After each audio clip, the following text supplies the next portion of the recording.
Stay tuned to find out the books that you need to read this year. I've just realised how picky I am. Average.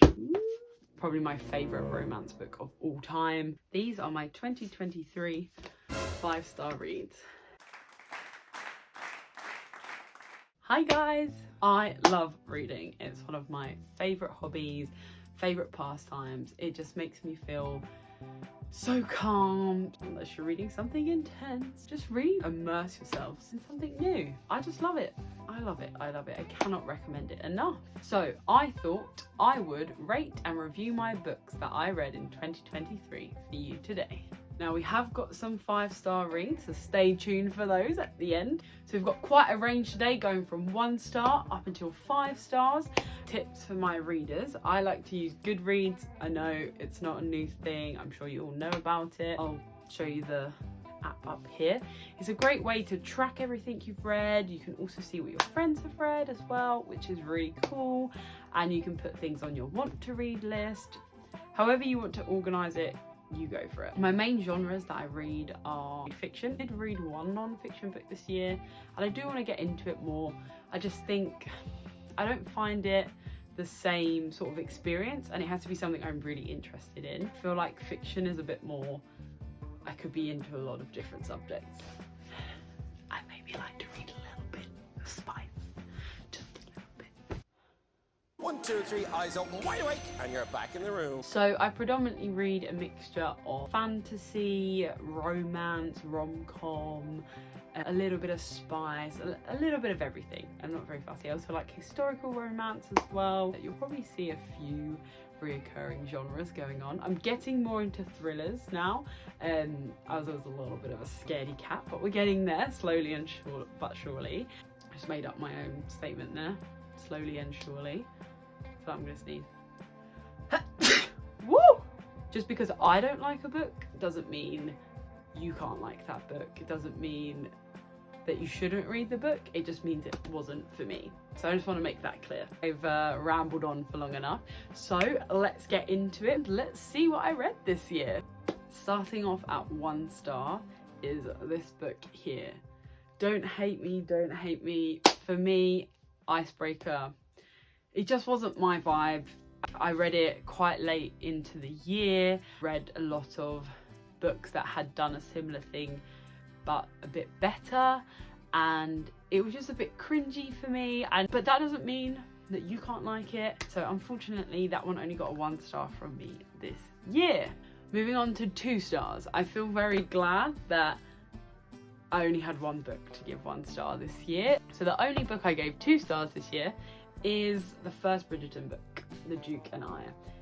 Don't get me wrong, I love Julia Quinn. There's going to be some more in here that are a lot higher rated later on in the video, but this one just doesn't really hit it for me. Daphne and Simon's story, she writes a lot better stories and a lot better characters, and I just think they're just wet wipey. There's like a few good bits in there, which is why it's not 1 star. I would say honestly, if you're going to get into the Bridgerton books, I would maybe suggest reading it in a slightly different order. But I think if I'd started with this one, I might have not been so eager to read the other ones. You can kind of read them as and when you want, at least for the first 4 books. I haven't read the last 5 yet. I got them this year for Christmas, and I'm super excited.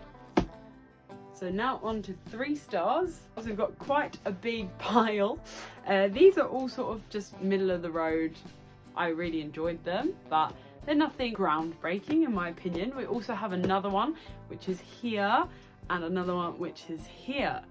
This one here is actually a book I read on Kindle. It's called How to Win Friends and Influence People. It's the only non-fiction book I read this year. I read it at the recommendation of my boyfriend when I was going for a management role, and I feel like it really helped. It was really sort of worth the read, so I would really recommend it. Literally the only reason I gave it 3 stars was because it was non-fiction, and compared to everything else I read, it didn't feel fair to give it higher. The other one I have here is Daisy Jones and the Six. I actually don't have a copy of that because my friend lent it to me. I enjoyed this book, but the reason I gave it 3 stars was, although I really liked the way it was written, I'd never read a book written in that style before. I don't know, there's just something about the author I very much love or hate her books, and I think I just struggled with this one a little bit. I felt like I lost it a few times. And yeah, I just feel like it was a bit of a middle of the road. Here we've got a 3-star trilogy. Now, I will say it's a little bit unfair because this one, the fine print, which is the first one, I would say rates lower than these two. I feel like these two really stepped up, and I think the author, Lauren Asher, did a really good job. It's like a billionaire, that kind of little spice in there, and I thought it was really, really good. Good romance, and it was a great holiday read, 100%. It was lovely. I just felt like it was missing something. I would recommend them, they're just not my favourite. Next we've got Book Lovers by Emily Henry. I've only ever read this book by Emily Henry, and I did enjoy this book, I will say. I really liked the concept, and I really liked the characters. I liked the story. I just think, for me, it was a bit like, okay, I didn't hate it, but I didn't love it either. I enjoyed reading it. 3 stars, middle of the road, good romance. Again, I read it and I was like, okay, let's move on to the next book. I've just realised how picky I am. Dead Romantics. Again, middle of the road. It was one of those that really just got mixed in there in the middle. It was a nice read. It was different as well. I definitely liked that. I definitely would recommend any of these 3-star books are still really good books. If you've got them at home on your shelf, pick it up, give it a little bit of a go, you know? So next we have these two. So these are a bit more of the fantasy. We've got a pirate one, we've got a fae one. I definitely would like to read more fantasy. Enjoyed them both. Nice little bits of spice in there. Ooh, girly girls.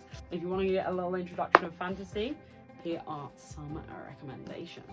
To round up the 3-star section, we've got another Bridgerton. So this is Benedict's book. This one I enjoyed. I didn't give it 4 stars because there's like a few little sus moments in it where I was a bit like, I'm not sure I'm okay with that. But all in all, it was really good. Now we're here with the 4-star book. I will say there is one in this category that was also read on Kindle, so I will put a picture here.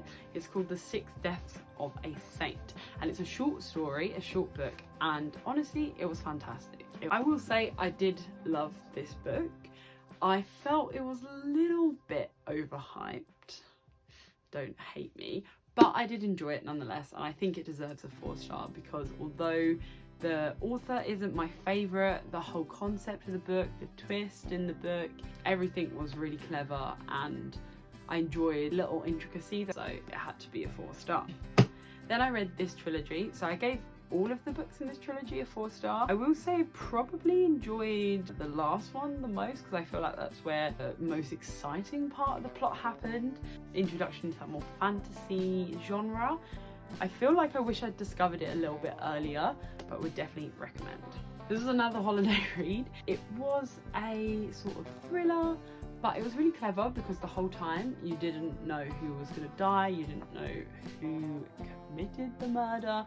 It was kind of a whole situation. You didn't really know anything. You also figured out a lot about their backstories as well as what was going on in the present, and I really, really enjoyed that. I know you've probably all read it. It was all over TikTok, super viral. My friend read it earlier in the year and she was like, you need to read this, you need to read this, you need to read this. I read it in literally a day and it was great. It was fantastic. It kept me super on edge. It was a very good thriller. I just think there was something missing for me. I think it needed a little bit more sinister energy at points. It's got a great story. It's onto something great. It just needed a little bit more to be a 5-star. God, who do I think I am? This was a bit of a random one. I enjoyed it. It had good humour in it. The ending for me didn't really stick the landing. And I really wish I had the green cover, not the pink, no offence. I love pink, but green is my colour. I would recommend this to most people. So yeah, a good 4-star. Another Bridgerton. So this is Anthony's story. This one I very much enjoyed. It's actually different to the series, so I would say definitely read it. And I actually prefer this story. It's added a whole nother layer to the character. 100% 4-star for me. I think I'm quite tough on romance. I think it's quite hard to be a romance and get into a 5-star. And then Pièce de Résistance, Penelope and Colin. This book is everything and more. Cusp of 5-star. The only reason I think I held back was because it was a romance. Probably my favourite romance book of all time. I'm so excited for season 3 of Bridgerton. A little spice in there with 5-star for romance. And finally, this is the moment you've all been waiting for, my 2023 5-star read. Let's start with the big ones. That's what she said. Richard Osman, The Bullet That Missed. Honestly, I just love this whole series. I just think it's so wholesome. I love that the main characters are sort of an older demographic, that they have this like little murder club. I just think it's great. For me, giving a book 5 stars is very important about how it makes you feel. And I will say this one is always a good pick-me-up. There's a little bit of laughter, a bit of tears, a bit of everything. And it's just a perfect comfort book. Next we have Babel.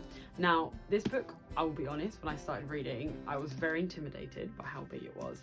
And there was a lot of big fancy words and a lot of footnotes, and I was very like, I don't know how I'm gonna stick this out. And it took me quite a while to read actually. I was like, no, I'm gonna keep going, I'm gonna keep going, I'm gonna keep going. And oh boy am I glad that I did. It had everything, it had the shock value, it had the wholesome vibes, it had dark academia vibe. It was great, it was really great. And I think when I started I didn't know what I was getting into. Big old 5 stars from me. Next book is Flowers for Algernon. This book is incredible. It's got such a unique and cool story, and honestly I would recommend this to anyone. I think it's quite an old book. Literally read it in a day. It was fantastic. For me, a 5-star. Got to give you a little bit of a change after. This book, it really did. Last but not least, my highest rated book for the whole entire year, The Secret History. Miss Donata over here, fantastic. Literally one of the best books I've ever read in my life. And I was really, again, intimidated. It's quite a big book. There's sort of 600 pages or so, but it is amazing. I've never read a book where the descriptions were so vivid. It's dark academia, the atmosphere of sort of a Greek tragedy, there's language in there, there's so, honestly, don't think there's anything in there I didn't like.